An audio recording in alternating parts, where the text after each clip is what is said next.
Silakan duduk Bapak Ibu Saudara yang kasih. 2022 tahun. So lupa. 2022 tahun kemuliaan Tuhan bagi roh yang. Nah, sekali lagi 2022. Nah, kita bersyukur tahun ini. Saya beberapa dengar khotbah yang memprediksi nggak tahu tahun depan bagaimana jadinya, ya kan? Tapi kita tetap percaya orang yang rohnya menyala dalam Tuhan, janji jaminan pemeliharaan Tuhan, ya dan amin. Amin. Nah saudara, hari ini sebelum kita dengar firman Tuhan, saya mau tanya dulu nih, siapa yang ke gereja selalu bawa Alkitab ini nih, angkat tangan. Oh ini baru kali ini yang angkat tangan bawa Alkitab, karena saya udah perintahkan. Kenapa saudara? Saya baru dapat WA kemarin dari seorang hamba Tuhan pendeta. Dia orang India tapi juga pelayanan banyak di Inggris. Dan isinya dia bilang, hati-hati kita nih.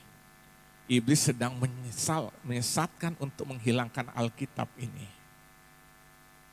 Saya mau tanya saudara, kita pakai media untuk beritakan Injil enggak? Iblis juga pakai untuk menghancurkan.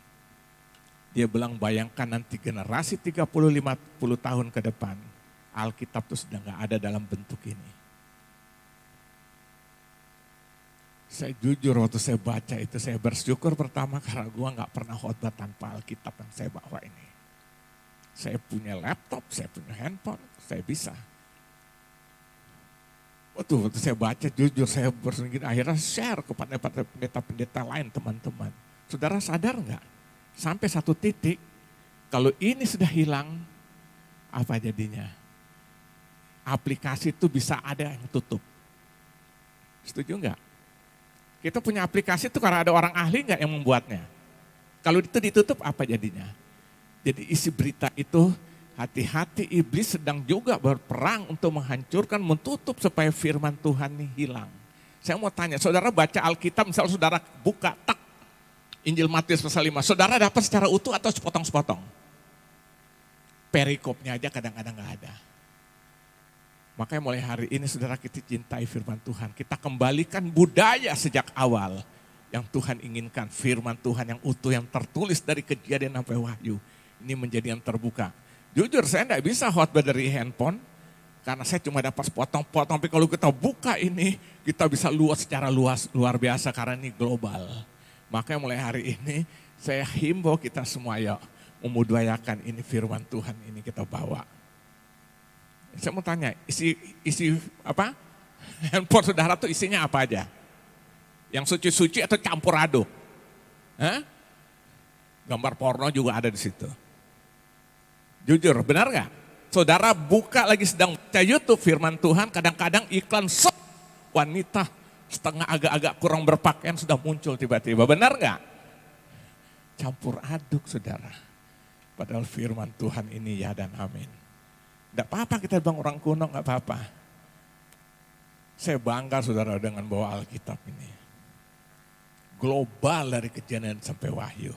Alkitab mencatat pada akhirnya nanti, pada akhir zaman nanti, orang susah untuk mendapatkan firman. Ini penggenapan sedang terjadi. Nah kita mulai membudayakan, amin. Bawa Alkitab saudara.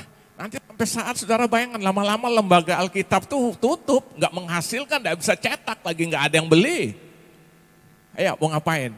Handphone baca tuh kan cuma aplikasi. Bukan Alkitab dalam pengertian global dari Kejadian sampai Wahyu. Itu saudara hanya ketik lewat dikit, saudara gak ngerti juga apa kadang-kadang. Belum lagi begitu ketik keluar, lihat ya yang keluar tadi. Ya kan? Isinya macam-macam itu di situ saudara lihat. Dari yang baik sampai yang kotor, dari yang bersih sampai yang najis ada dalam handphone kalau kita mau jujur. Ya kan?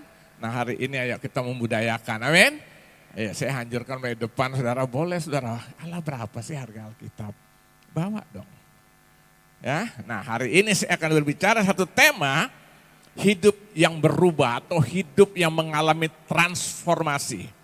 Jadi hidup dalam Tuhan tuh harus nah, kalau tidak berubah namanya tidak bertransformasi, ya kan? Kupu-kupu tuh mengalami perubahan, ya kan? dari ulat menjadi kepompong, dari kepompong menjadi kupu-kupu yang indah. Dia mengalami perubahan. Nah, hidup saudara, hidup saya, hidup kita harus mengalami namanya perubahan. Nah, buka dulu dalam 2 Korintus pasal 5. Saya baca dari ayat 15 sampai ayat 18. 2 Korintus pasal yang kelima ayat 15 sampai 18. Dan Kristus telah mati untuk semua orang, supaya mereka yang hidup tidak lagi hidup untuk dirinya sendiri, tetapi untuk Dia, untuk Yesus maksudnya, yang telah mati dan telah dibangkitkan untuk mereka. Sebab itu kami tidak lagi menilai seorang juga pun menurut ukuran manusia. Dan jika kami pernah menilai Kristus menurut ukuran manusia, sekarang kami tidak lagi menilainya demikian. Ayat 17. Jadi siapa yang ada di dalam Kristus, ia adalah ciptaan baru. Yang lama sudah berlalu, sesungguhnya yang baru sudah datang. Dan semuanya ini dari Allah yang dengan perantaraan Kristus telah mendamaikan kita dengan dirinya, dan yang telah mempercayakan pelayanan pendamaian itu kepada kami. Nah, ayat 17 saya ulangi. Jadi siapa yang ada di dalam Kristus, ia adalah ciptaan yang baru. Saya percaya kita ini sebenarnya ingin selalu mengalaminya namanya transformasi, perubahan, atau apapun namanya. Setuju enggak? Kita ingin waktu kita bekerja kita mengalami perubahan, artinya ada peningkatan di dalam hidup pekerjaan kita. Kita ingin ekonomi kita mengalami namanya perubahan. Kita ingin apapun yang kita lakukan selalu alami yang namanya perubahan. Nah, ternyata Alkitab juga berbicara tentang itu. Ya kan? Alkitab juga berbicara tentang hal itu. Kalau kita berbicara, ya kan, hidup Yesus itu artinya apa? Kalau kita berbicara hidup dalam Yesus itu selalu berbicara tentang hidup yang berubah, diperbaharui, diubahkan, ya kan?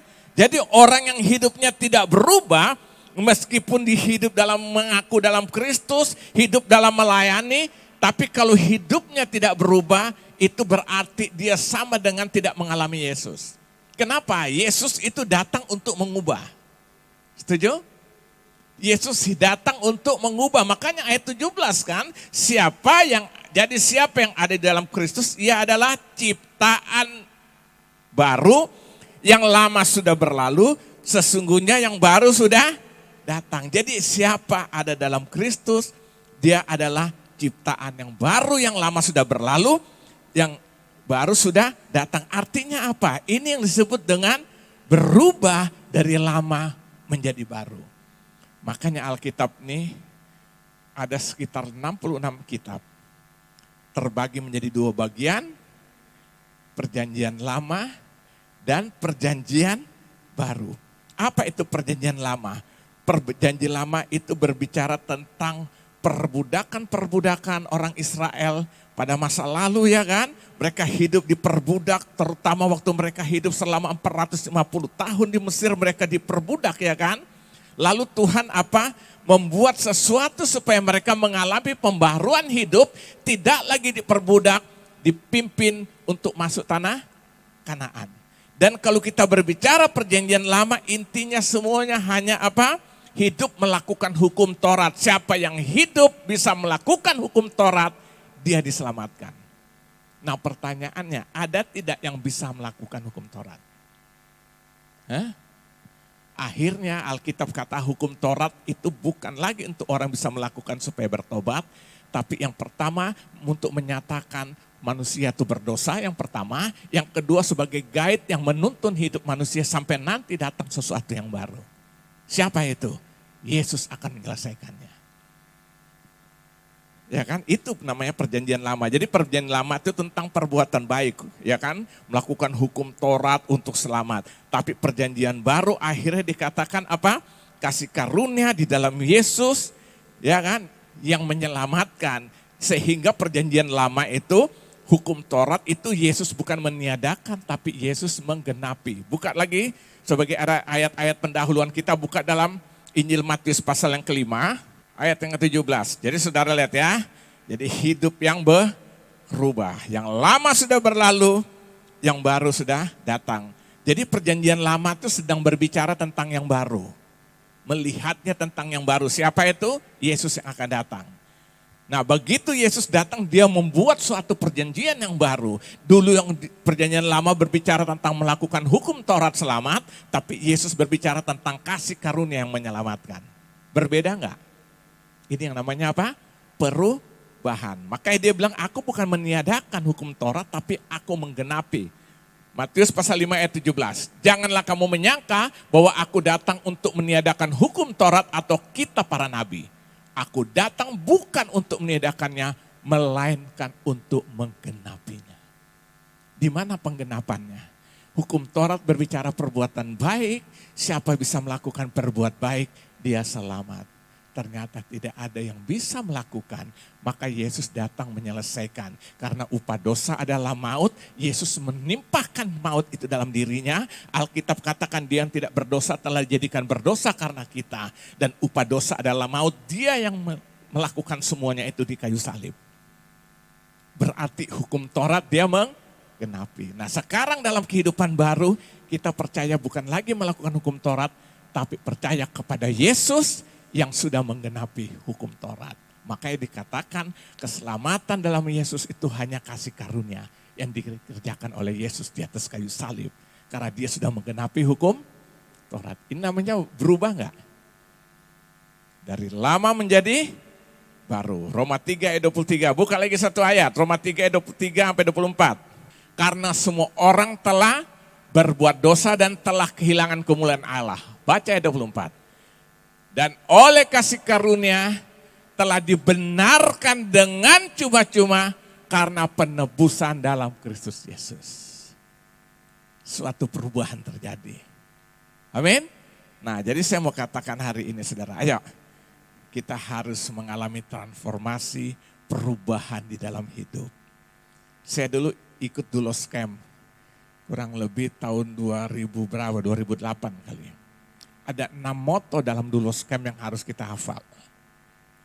Salah satu moto itu berkata, perubahan bukanlah perubahan sampai terjadi perubahan. Bingung gak apa-apa? Emang muka saudara muka bingung. Saya ulangi, perubahan bukanlah perubahan sampai terjadi. Artinya apa? Kalau perubahan tidak terjadi satu perubahan, itu bukan berubah namanya. Jadi perubahanlah bukanlah perubahan sampai terjadi perubahan. Itu 6 moto yang kami harus hafal dan saya ingat sampai hari ini. Jadi hari ini kita harus berubah, mengalami transformasi. Amin. Nah sekarang kita akan masuk dalam pembahasan kita. Apa bukti perubahan itu? Karenanya namanya suatu perubahan harus ada bukti.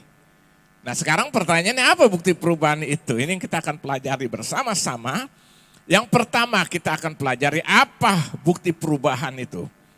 Yang pertama bukti perubahan itu ditandai dengan mendapatkan buah pengudusan yang membawa kepada hidup yang kekal. Jadi yang pertama orang yang mengalami perubahan yang pertama dia mendapatkan namanya buah pengudusan yang membawa kepada kehidupan yang kekal. Buka Roma pasal 6. Ini yang pertama saudara. Jadi orang yang mengalami perubahan itu yang pertama dibuktikan di dalam manusia rohnya, dalam manusia batinnya itu dia mendapatkan yang namanya buah apa? Pengudusan yang membawa kepada hidup yang kekal. Sudah? Roma 6 ayat yang ke-20 sampai 22. Sebab waktu kamu hamba dosa, kamu bebas dari kebenaran. Dan buah apakah yang kamu petik daripadanya? Semuanya itu menyebabkan kamu merasa malu ya. Merasa malu sekarang karena kesudahan semuanya ialah apa? Kematian. Perhatikan ayat 22. Tetapi sekarang setelah kamu dimerdekakan dari dosa, dan setelah kamu menjadi hamba Allah, apa? Kamu beroleh apa? Buah yang membawa kamu kepada pengudusan. Dan sebagai kesudahannya ialah hidup yang kekal. Jadi yang pertama, apa bukti perubahan terjadi dalam hidup seseorang? Alkitab mencatat yang pertama, orang tersebut mendapatkan yang namanya buah pengudusan yang membawa pada kehidupan yang kekal. Dan ini dikerjakan oleh siapa? Ini dikerjakan oleh Roh Tuhan, Roh Kudus melalui iman percaya kita kepada Yesus. Sehingga apa? Roh Kudus melakukan ini di dalam kehidupan kita. Saudara lihat, jadi ini dikerjakan oleh apa? Oleh Roh Kudus. Waktu kita terima Yesus sungguh-sungguh bertobat, maka buah pertama itu diberikan, ditanam dalam roh kita, dalam manusia batin kita, dalam hati kita, yang namanya buah pengudusan. Jadi kira-kira begini saudara, buah pengudusan itu seperti benih kehidupan. Buah pengudusan itu adalah benih kehidupan yang ditanam dalam hati seseorang, dalam roh hidup seseorang, dalam manusia batin seseorang waktu dia sungguh-sungguh bertobat, buah itu ditanam seperti benih awal. Itu sebagai benih awal ya. Sehingga melalui benih itu akhirnya akan menghasilkan apa? Buah-buah lagi yang lain. Jadi ini yang pertama yang akan terjadi saudara ya. Nah coba buka lagi 1 Yohanes 3 ayat 6 sampai dengan ayat 9. Karena itu setiap orang yang tetap berada di dalam dia, tidak apa? Tidak berbuat dosa lagi. Terus, tidak mengenal dia. Ayat ke-7, anak-anakku janganlah membiarkan seorang pun menyesatkan kamu. Barang siapa yang berbuat kebenaran adalah benar, sama seperti Kristus adalah benar. Terus ayat 8, barang siapa yang tetap berbuat dosa berasal dari iblis, sebab iblis berbuat dosa dari mulanya. Untuk inilah anak Allah menyatakan dirinya, yaitu supaya ia apa? Membinasakan perbuatan-perbuatan iblis itu. Terus ayat 9, setiap orang yang lahir dari Allah tidak berbuat dosa lagi, sebab benih ilahi, ya itu disebut dengan buah pengudusan tadi, sebab benih ilahi tetap ada di dalam dia dan ia tidak dapat berbuat dosa lagi karena ia lahir dari Allah. Jadi yang pertama saudara, buah yang akan kita terima orang-orang yang sungguh-sungguh bertobat, sehingga dia mengalami suatu perubahan, dia berubah dalam hidupnya yang pertama, maka Tuhan akan menanamkan suatu benih, yaitu yang namanya buah pengudusan.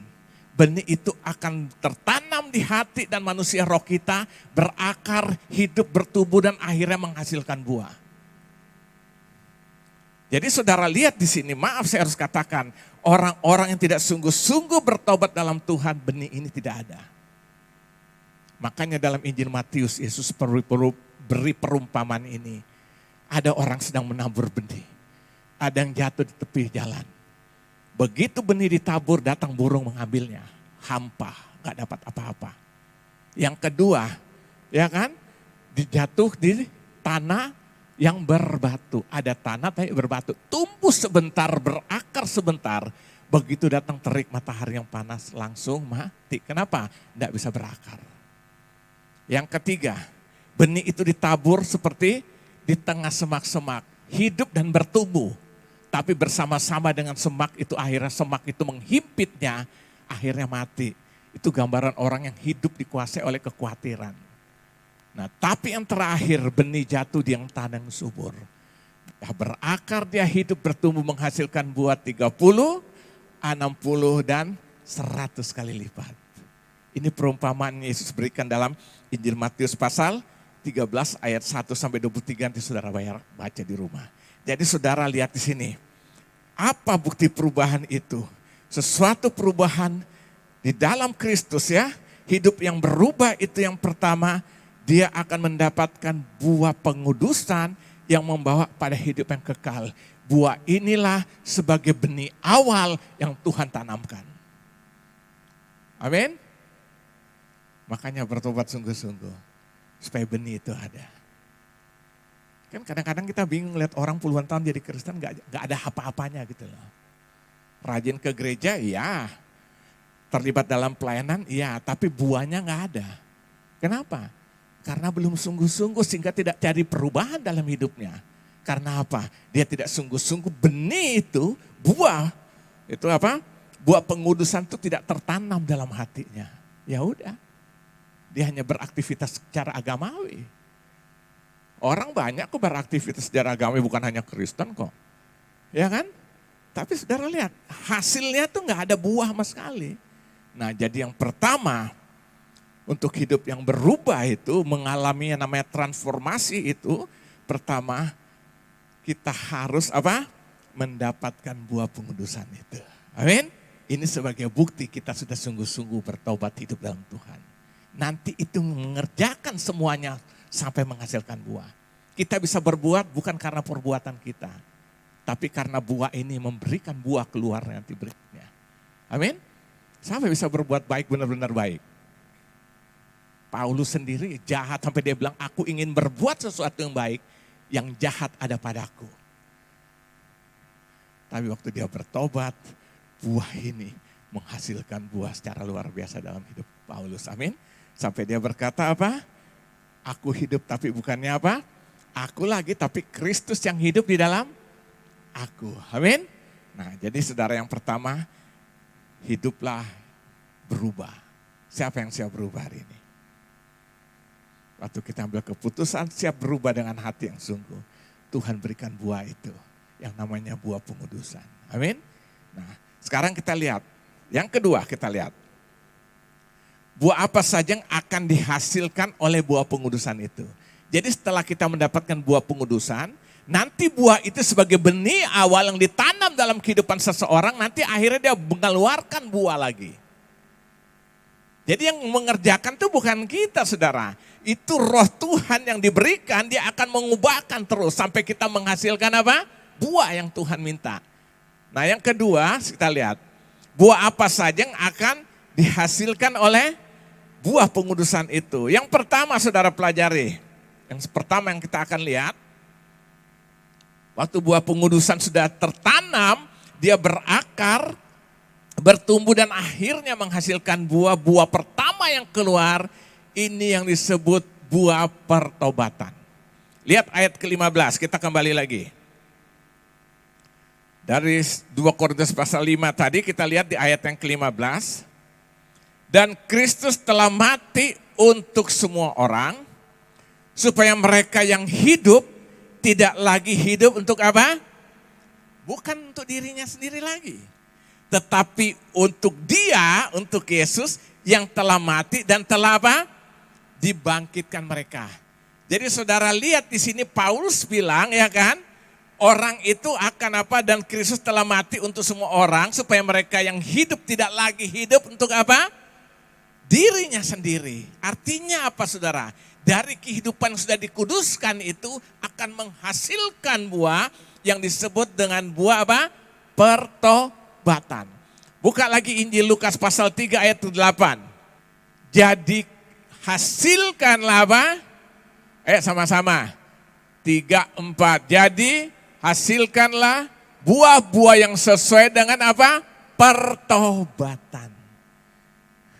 Hasilkanlah buah-buah sesuai dengan pertobatan. Jadi saudara lihat di sini, waktu buah pengudusan itu tertanam dalam kehidupan kita, dia mulai hidup berakar dan akhirnya menghasilkan buah. Buah yang pertama akan keluar yang namanya buah pertobatan. Artinya apa? Bertobat itu harus ada buahnya sebagai buktinya. Jadi kalau kita bilang kita ini orang bertobat, tunjukkanlah pertobatan itu lewat buah. Jadi bisa nggak orang pura-pura? Bisa nggak di gereja kelihatan sungguh-sungguh? Nah mau lihat nanti lihat di luar. Saya sudah pernah bilang tempat kemunafikan terbesar adanya di mana? Itu sudah. Saudara pergi tempat klub malam, pergi ke tempat-tempat dugem, saudara tidak akan lihat kemunafikan di situ. Orang transparan apa adanya. Ini gua emang mau apain lo? Tapi begitu masuk gereja, langsung berubah. Ya, nanti dia bawa Alkitab nih, minggu depan mudah semua Alkitab, dia bawanya begini. Ya, kayak orang Farisi. Begitu pulang lihat lagi nanti aslinya ya kan. Tempat kemunafikan ada di gereja. Tapi kalau buah itu keluar kapanpun dan dimanapun, buah itu tetap terpancar keluar. Amin. Namanya juga buat pertobatan. Kita tidak buat-buat, tapi apa? Roh Tuhan tadi. Karena ada buah awal, benih awal pengudusan itu yang mengerjakan di dalam kehidupan kita ya. Artinya bertobat itu harus ada buahnya sebagai buktinya. Nah, saya beri contoh Sakius, nanti saudara baca di rumah. Lukas pasal 19, nanti kalau saudara baca di situ ada seorang bernama Sakius, itu ada orang pemungut cukai. Nah, konteks zaman itu pemungut cukai dianggap orang berdosa. Kenapa? Dia melakukan sesuatu kecurangan-kecurangan. Ya kalau bahasa sekarang mungkin dia korupsi dan sebagainya macam. Pokok melakukan sesuatu yang gak benar untuk mendapatkan keuntungan pribadi. Sampai saat itu dia menjadi orang yang kaya, kepala pungut cukai Alkitab bilang. Berarti dia tidak disukai orang karena berdosa. Apalagi orang-orang Farisi paling tidak suka dengan orang-orang tipe begini kan. Padahal orang Farisi juga sama. Ya kan? Begitu dia berjumpa Yesus. Sampai Yesus bilang turun segala rasa dari atas pohon waktu Yesus lewat Yeriko. Hari ini aku harus menumpang di rumahmu. Singkat cerita akhirnya Yesus menumpang di rumah Sakius. Saudara baca konteks itu. Yesus tidak langsung mengingatkan dia masa lalunya enggak. Tapi apa yang terjadi? Langsung dia berkata kepada Tuhan Yesus setelah Yesus menumpang rumahnya. Rumah Sakius itu sudah pengertian setelah apa? Sakius membuka hidupnya untuk Yesus masuk. Langsung apa yang terjadi kata Sakius? Tuhan, setengah dari seluruh kekayaan aku miliki ini, aku akan berikan kepada orang miskin.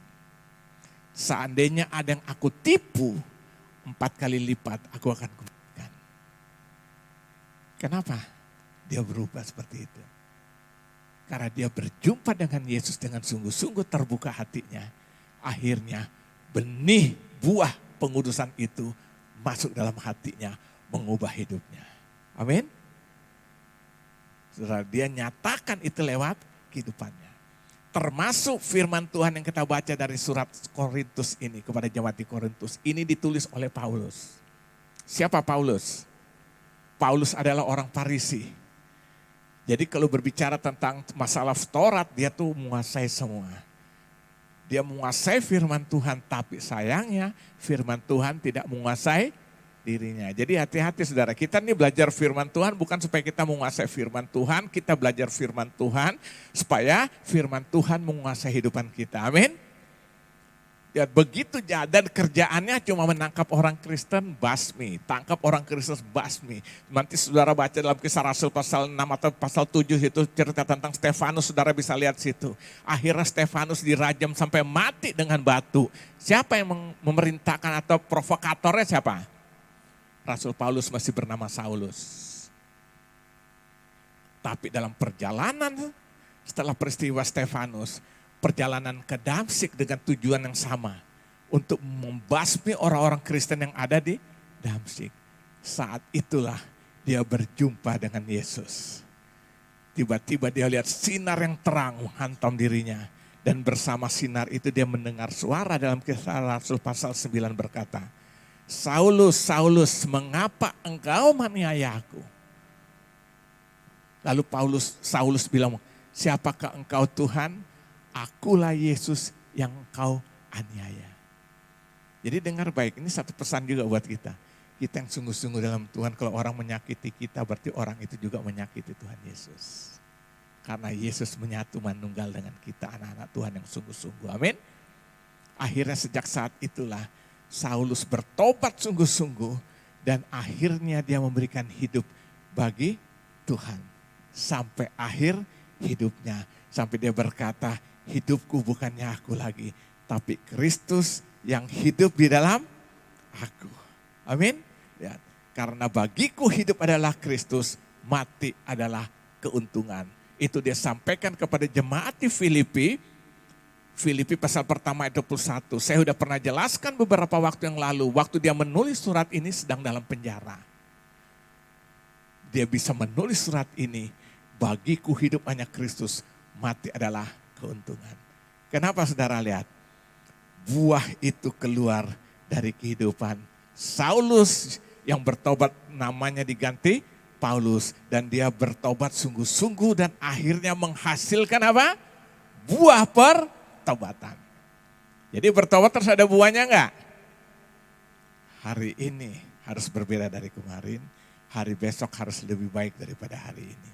Hidup ini ya kan adalah kesempatan. Ayo saudara, jadi saudara lihat di sini setelah buah pengudusan itu diterima oleh seseorang sebagai benih awal itu. Buah itu akan menghasilkan buah berikutnya yang namanya buah pertobatan. Jadi kita bisa mengalami pertobatan karena kita yang paksakan diri kita atau karena Roh Kudus yang bekerja. Kalau karena kita capek loh. Tapi waktu buah itu sudah ada dalam diri kita berserah dalam pimpinannya, kita akan menghasilkan buah itu. Amin. Maka saudara lihat orang-orang yang dulu hidupnya jahat luar biasa sampai sekarang kita bisa bingung lihat dia kok sampai bisa seperti itu untuk hidup dalam Tuhan. Itu karena buah pertobatan keluar. Karena dikerjakan oleh Roh Kudus, karena dia sudah menerima benih awal, itu namanya buah pengudusan. Ini yang pertama saudara. Yang kedua, buah apa yang akan keluar setelah mengalami atau ada benih awal itu yang namanya buah pengudusan itu. Lihat buah apa yang akan dihasilkan oleh buah pengudusan dalam hidup seseorang. Yang kedua yang namanya buah pelayanan.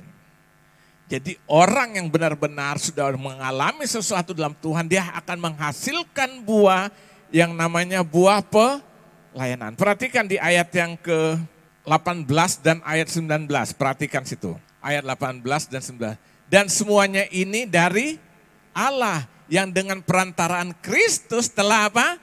Mendamaikan kita dengan dirinya dan yang telah mempercayakan pelayanan, yang mempercayakan apa? Pelayanan pendamaian itu kepada kami. Stop dulu. Jadi setelah Tuhan itu bereskan hidup kita, benih itu ada, ya namanya benih pengudusan dan akhirnya kita mengeluarkan apa? Buah pertobatan dan kedua apa? Buah pelayanan. Saudara tahu, selanjutnya yang mengerjakan pendamaian itu bukan hanya Tuhan tapi kita terlibat di dalamnya. Ulangi. Dan semuanya ini dari Allah yang dengan perantaraan Kristus telah mendamaikan kita dengan dirinya. Jadi kita pertama diperdamaikan dengan dirinya dan yang telah mempercayakan pelayanan pendamaian itu kepada kami. Maka Yesus bilang berbahagialah orang yang membawa damai dalam Injil Matius pasal 5 waktu dia berkhotbah di atas bukit. Jadi sekarang tugas pelayanan untuk membawa damai siapa? Kita. Perhatikan ayat 19 selanjutnya. Ayat 19. Sebab Allah mendamaikan dunia dengan dirinya oleh Kristus dengan tidak memperhitungkan pelanggaran mereka. Jadi kita diperdamaikan dengan Tuhan, tidak lagi Tuhan perhitungkan masa lalu kita, brengseknya kita, enggak benarnya kita, Tuhan enggak pusing lagi. Tuhan selalu lihat hari ini. Ya, terus ia telah apa? Mempercayakan berita pendamaian itu kepada kami. Kata Rasul Paulus ya kan. Tuhan mempercaya, artinya saudara apa? Kita harus menghasilkan buah pelayanan ya kan. Dan ini diberikan tugas itu kepada sekarang kepada siapa? Kepada kita. Tugas itu diberikan sekarang kepada saudara, tugas pendamaian itu sekarang diberikan pada kita semua. Makanya dia bilang, tetapi jika aku harus hidup di dunia itu berarti apa? Bagiku apa? Bekerja, menghasilkan apa? Buah. Coba buka lagi Filipi pasal 1 ayat 22. Apa yang Rasul Paulus ini? Tetapi jika aku harus hidup di dunia ini, itu berarti bagiku bekerja memberi buah. Bekerja memberi buah. Jadi saudara lihat yang kedua ini, waktu buah pengudusan itu sebagai benih awal yang Tuhan tanam di hati kita, dia mulai hidup, bertumbuh, berakar, bertumbuh, menghasilkan buah. Buah yang pertama akan keluar dari hidup seseorang tersebut. Yang pertama buah pertobatan. Yang kedua apa? Buah pelayanan. Ini pasti harus terjadi. Jadi begitu orang mengalami itu buah pengudusan bekerja, dia menghasilkan yang namanya buah pelayanan. Dia tidak lagi hidup untuk dirinya sendiri, tapi dia akan berbuat bagaimana aku bisa berdampak menjadi berkat bagi orang lain. Dalam Alkitab banyak sekali contoh. Saya beri contoh, salah satu contoh seorang perempuan yang apa? Perempuan yang bukan, perempuan wanita Samaria yang punya kebo 6 tuh loh. Karena dia kan kumpul kebo kan. 5 kali waktu ketemu Yesus itu kebo yang ke-6. Waktu dia berbicara dengan Yesus apa? Di sebuah sumur namanya apa? Sumur Yakub. Terjadi dialog kan? Yesus bilang tolong beriin aku air. Wanita itu bilang masa engkau orang Yahudi minta air dari orang Samaria. Saya pernah jelaskan juga ini. Orang Samaria tuh tidak bisa bergaul dengan orang Yahudi karena kastanya beda. Orang Samaria adalah orang Yahudi yang menikah dengan suku-suku di luar orang-orang Israel. Nah, keturunannya itu dianggap KW2. Tidak bisa bergaul dengan orang Yahudi karena kelasnya, kastanya rendah. Makanya dia bilang, masa engkau minta air dari orang Samaria? Terakhir terjadi perbincangan lalu Yesus bilang, kalau engkau minum air ini, engkau akan haus untuk selamanya. Tapi kalau engkau minum air yang aku berikan, engkau tidak akan pernah haus untuk selama-lamanya. Bahkan dari dirimu akan terpancar aliran-aliran air kehidupan. Terjadilah dialog di situ kan. Nah sejak saat itu terjadi satu perubahan dari orang Samaria. Dan nanti saudara baca, coba buka aja dah. Ayat 39 sampai 42 dari Yohanes pasal 4. Biar saudara mengerti, lihat bagaimana luar biasanya wanita yang berdosa ini. Yang sudah kumpul kebo 6 kali waktu berjumpa Yesus, itulah kebo yang ke-6. Lihat. Tapi dia berjumpa mengalami satu pembaharuan hidup dan akhirnya dia tidak hidup lagi untuk dirinya sendiri. Tapi dia melayani orang-orang Samaria semua, akhirnya banyak bertobat melalui wanita ini. Lihat Yohanes 4, 39 sampai 42. Dan banyak orang Samaria dari kota itu telah menjadi percaya kepadanya karena perkataan siapa? Perempuan itu yang bersaksi. Ia mengatakan kepadaku segala sesuatu yang telah kuperbuat. Terus ketika orang-orang Samaria itu sampai kepada Yesus, mereka meminta kepadanya supaya ia tinggal pada mereka dan ia pun tinggal di situ 2 hari lamanya. Terus dan lebih banyak lagi orang menjadi percaya karena perkataannya. Jadi dia memperkenalkan Yesus ya. Terus ayat 42. Dan mereka berkata kepada perempuan itu, kami percaya tapi bukan lagi karena apa yang kau katakan. Sebab kami sendiri telah mendengar dia, yaitu Yesus. Dan kami tahu bahwa dialah benar-benar juru selamat dunia. Peristiwa ini terjadi melalui siapa? Perkenalan ini. Wanita Samaria itu. Begitu dia berjumpa dengan Yesus. Ya kan? Buah pengudusan itu mulai hidup, tertanam, berakar, berbuah dalam kehidupannya. Akhirnya yang pertama wanita ini mengalami namanya buah pertobatan. Dan yang kedua bukan sampai situ, dia sekarang mengeluarkan buah pelayanan, hidupnya berdampak khususnya bagi orang-orang Samaria, kenal Yesus melalui dia. Ini yang saya beri nama apa? Buah pelayanan. Nah saudara, hari ini ayo saudara, kita harus hidup menjadi berkat. Setuju? Supaya apa? Orang bertobat melihat kehidupan kita. Kan Yesus bilang apa? Kamu adalah garam dunia dan kamu adalah terang dunia. Garam itu kalau sudah tidak menjadi asin akan dibuang, diinjak-injak. Orang kalau hidup sudah tidak berdampak, saudara tidak jadi berkat, itu akan dilecehkan. Dan kamu adalah terang dunia. Orang menyalakan pelita tidak ditutup atau ditaruh bawah gantang. Saya pernah jelas gantang tuh kayak ukuran beras itu loh, yang 1 literan itu atau 2 literan kayak mangkok ditutup. Tidak, tapi orang menyalakan pelita ditaruh di atas kaki Dian supaya apa? Sinarnya bercahaya sekelilingnya. Nah Yesus bilang kamu adalah, bukan kamu akan. Beda 2 kata ini. Adalah identik sudah menjadi. Kalau akan mudah-mudahan jadi. Amin. Jadi kita yang ada dalam Kristus adalah ciptaan baru, yang lama sudah berlalu, yang baru sudah datang. Berarti terang itu harus bercahaya dari kehidupan kita. Kita harus adalah garam dan adalah terang. Sehingga lewat hidup kita, orang melihat kita, orang bisa bertobat karena kita. Amin. Menjadi pembawa damai. Orang lagi ribut jangan dikomporin. Ya betul ya. Itu bukan dari Tuhan, dari setan itu. Maaf saya harus katakan apa adanya. Karena di sini gereja tempat kita belajar dibentuk dididik oleh Tuhan supaya kita terus bertumbuh di dalam kemuliaan Tuhan. Amin. Kan tahun kemuliaan. Banyak prediksi tahun 2023 ke depan nih kita nggak tahu apa yang akan terjadi. Ya kita secara global aja lah tahun-tahun hari-hari ini sekarang. Saudara lihat inflasi dunia secara ekonomi dia udah mengalami. Kemarin saya lihat baca di berita Inggris sudah 10,1% inflasi. Kita nggak tahu tahun 2000. Kemarin saya juga masih dengar berita yang apa? Pak Jokowi dia bilang tahun 2003 nih ya masih gelap juga. Makanya ini kesempatan tahun 2022 yang Tuhan berikan bagi saya.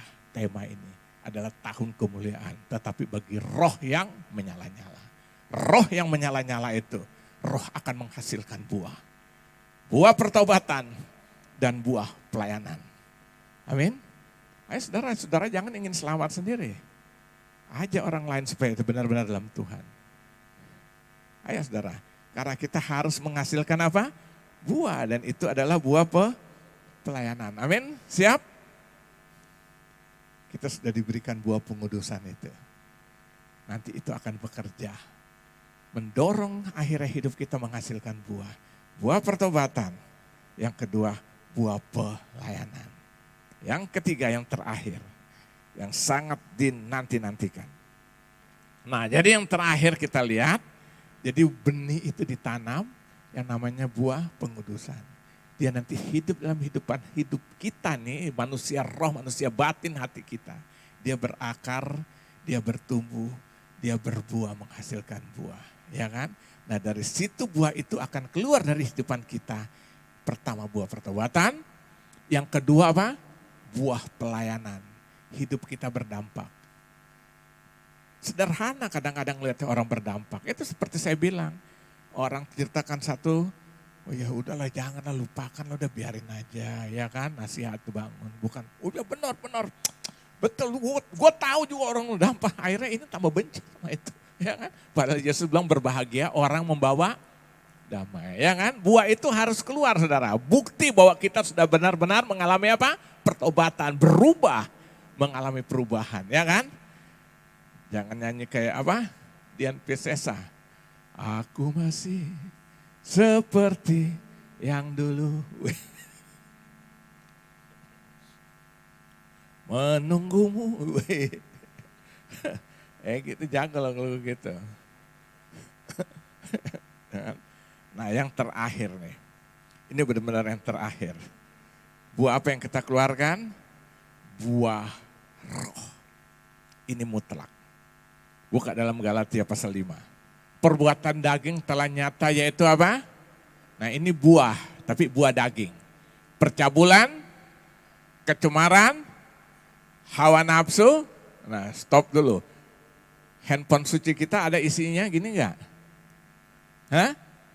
Ada enggak? Jujur. Ulangin ayat 19. Perbuatannya telah nyata yaitu apa?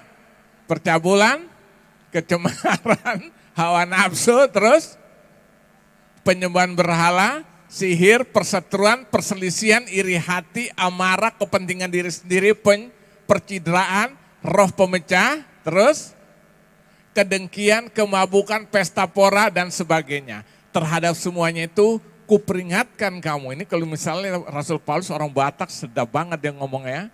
Kuperingatkan kau. Wih, ya kan? Apa ya? Seperti yang telah buat dahulu. Dia bilang seperti yang aku perbuat dulu, kata Rasul Paulus. Bahwa barang siapa melakukan hal-hal yang demikian, ia tidak akan mendapat bagian dalam kerajaan Allah. Ini semua buah daging. Yang banyak di handphone kita itu. Saudara ketik sesuatu kadang-kadang jengkel tiba-tiba itu dulu yang keluar ya kan. Bayangkan kita sedang disesatkan di mana-mana. Apalagi terus kita terpancing kita mulai ketik ya kan. Di Google lah ya kan, itu semua ada, ya kan, campur Alkitab di situ, hina banget ya, makanya mulai minggu depan nih bawa ini nih.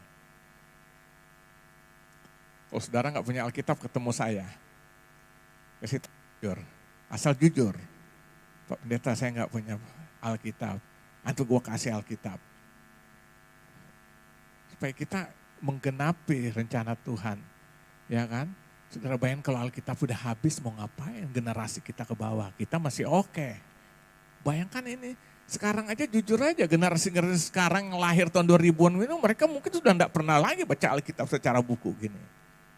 Nah itu 20-30 tahun kemana, jadi apa saudara? Tiba-tiba kita lihat, truk, aplikasinya itu ditutup hilang sama sekali. Lo mau Google dari mana, buka googling dari mana mencari Alkitab lagi. Saudara bayangkan peristiwa Cina beberapa tahun yang lalu. Orang sampai Alkitab bilang ini dirobek-robek karena mereka haus ingin membaca Alkitab, susah banget. Ya kan kita tahu kan Cina beberapa waktu tahun yang lalu kan. Injil susah, gereja sampai gereja bawah tanah ibadah. Sekarang kita udah aja begini. Nah, jadi kita mulai hari ini biar kita jadikan ini budaya. Amin. Saya tetap percaya memang media kita pakai, tapi iblis juga pakai pasti. Ya kan? Alkitabnya aja banyak ajaran yang menyesatkan, ke orang khotbahnya pakai nabi-nabi palsu. Ya nanti hari Jumat saya sudah akan bahas tentang global, secara global, tentang akhir-akhir sejarah kehidupan umat manusia yang lebih kita kenal dengan akhir zaman. Nanti kita akan bahas, saya nggak tahu berapa kali pertemuan hari ini. Supaya kita ngelihat keadaan yang sedang terjadi ini. Ya, nah kita buka lihat ya. Terus lanjutkan tadi. Nah, perhatikan ayat 22 ini ya. Tetapi buah roh, kasih, sukacita, damai sejahtera. Lihat ada damai, berarti kita ada mengalami damai sejahtera, pasti kita akan bawa damai terus. Kesabaran, kemurahan, kebaikan, kesetiaan, terus kelemah lembutan, penguasaan diri. Tidak ada hukum yang menentang hal-hal itu. Jadi hukum Tuhan tidak menentang. Terus, barang siapa menjadi milik Kristus, ia telah menyalibkan daging. Ya, daging tadi dengan buah-buahnya itu, dengan segala hawa nafsu dan keinginannya. Ayat 25. Jikalau kita hidup oleh roh, rohnya itu roh besar. Baiklah hidup kita juga dipimpin oleh roh, rohnya roh besar, itu roh kudus.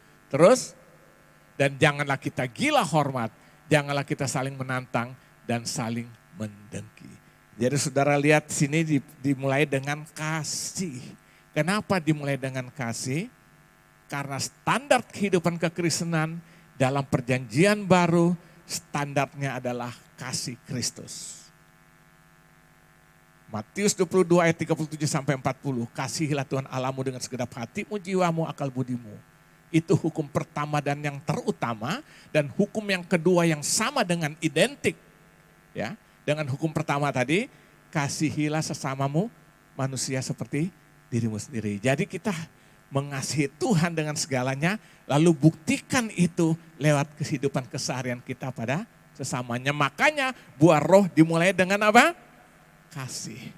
Waktu kita mengasihi Tuhan sungguh-sungguh, pasti yang pertama kita mengalami sukacita. Amin.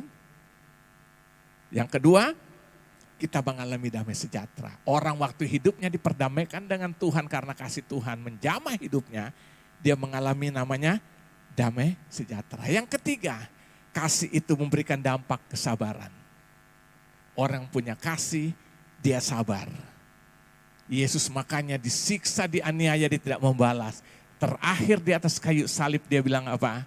Ampunilah mereka karena mereka tidak tahu apa yang mereka perbuat.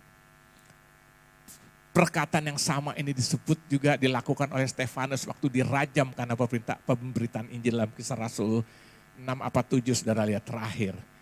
Bagi orang-orang yang merajam dia sampai mati, dia bilang, Bapak jangan tanggungkan dosa ini kepada mereka.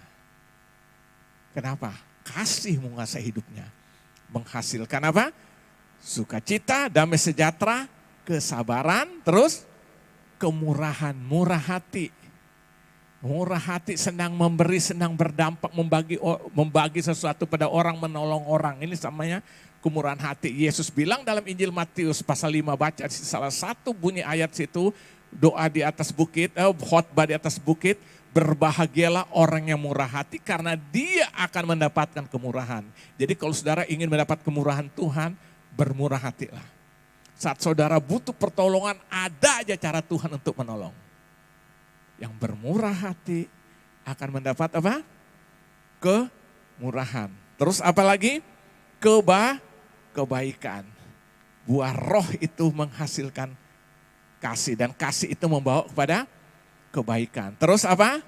Kesetiaan. Orang yang memiliki kasih dia akan setia. Saudara bergabung dengan teman, bergaul tapi saudara mengasihi teman saudara, saudara tidak mudah mengkhianati atau mencurangi di belakang. Karena apa? Berdampak membawa apa?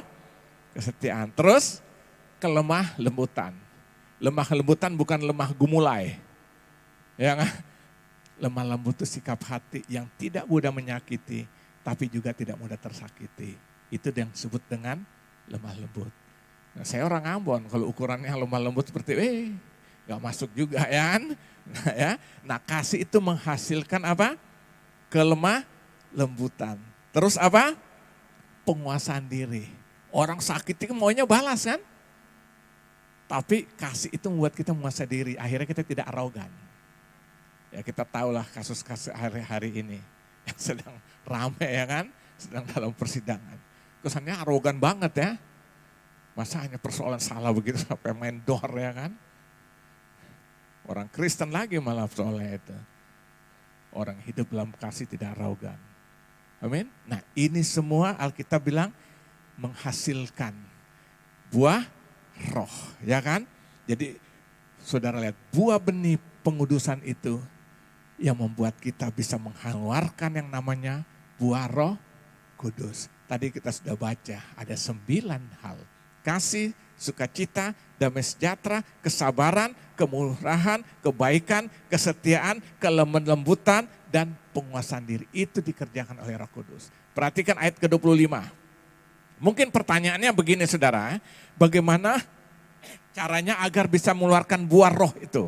Jikalau kita hidup oleh roh, baiklah kita hidup juga dipimpin oleh roh. Artinya apa saudara? Kita akan bisa mengeluarkan hal ini. Yang pertama kita bisa mengeluarkan waktu hidup kita dipenuhi oleh Roh Kudus dulu.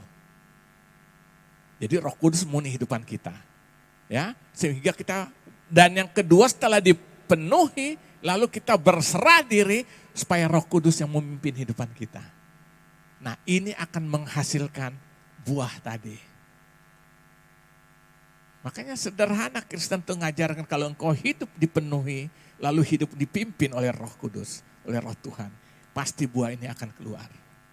Itu dampak yang tidak dibuat-buat, dengan sendirinya secara otomatis. Nah jadi hari ini saudara, biar kita semua menjadi orang-orang yang mau berubah. Amin.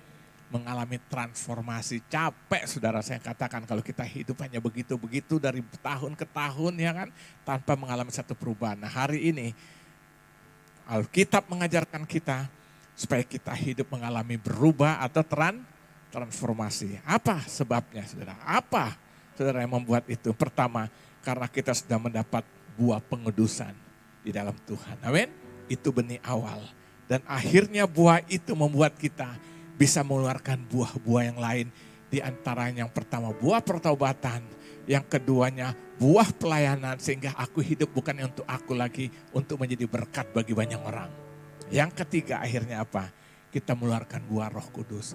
Hidup dalam kasih. Dan kasih ini memancarkan banyak hal. Dalam kehidupan kita ada kesetiaan, ada kesabaran, ada damai sejahtera, ada sukacita, ada kelemahan lembutan, ada penguasaan diri.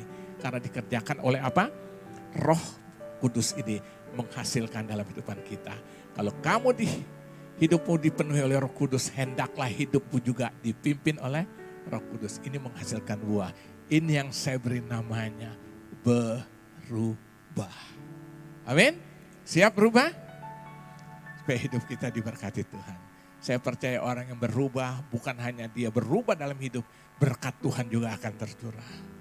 Amin. Orang mau diberkati berubah aja. Pasti. Saya yakinkan seulang lagi, pasti diberkati Tuhan. Sampai hari ini, saya udah 30 berapa tahun nih. Dari tahun 86 melayani Tuhan. Udah berapa tahun? 36. Gua belum pernah makan batu tahu. Karena Tuhan berjanji, Dia tidak akan tinggalkan kita sampai pada Tuhan zaman. Pergilah, jadikan seluruh bangsa muridku. Baptislah mereka dalam nama Bapa, Anak, dan Roh Kudus. Dan ajarkanlah mereka melakukan segala sesuatu yang sudah kuperintahkan kepadamu. Dan ketahuilah, aku tetap menyertai engkau sampai pada kesudahan zaman. Ini janji. Jadi waktu kita berubah, berkat Tuhan tercurah. Amin. Jadi hidup kita bukan kejar berkat, tapi siap diubahkan. Dampak dari hidup berubah, berkat dicurahkan. Amin. Tuhan Yesus memberkati. Haleluya, haleluya, haleluya, haleluya.